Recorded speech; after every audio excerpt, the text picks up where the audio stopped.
একজন মহিলার এক্সাম্পল দিব। বেসিক্যালি এটা দুইজন মহিলার এক্সাম্পল, তো আমি একজনের কথা বলছি। একজন সাহাবী এসে নবী সাল্লাল্লাহু আলাইহি ওয়াসাল্লামকে বলেছিলেন যে আমাদের বাসার পাশে একজন মহিলা আছে, প্রচুর ইবাদত করে, কোনো নামাজ মিস নাই, কোনো নফল রোজা মিস নাই, খুবই পরেশগার, খুবই মুত্তাকি, খুবই খুবই উঁচু লেভেলের মুত্তাকি একজন মহিলা বলে মনে হয় আমাদের কাছে। কিন্তু তিনি তার প্রতিবেশীর সাথে ঝগড়া করেন, এবং বাজে ল্যাঙ্গুয়েজ ইউজ করেন। নবী সাল্লাল্লাহু আলাইহি ওয়াসাল্লাম বলেছেন যে তিনি জাহান্নামী। নাউযুবিল্লাহ।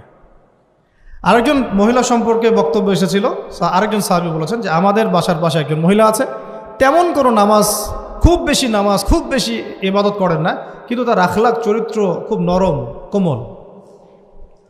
নবী সাল্লাল্লাহু আলাইহি ওয়াসাল্লাম বলেছেন তিনি জান্নাতি।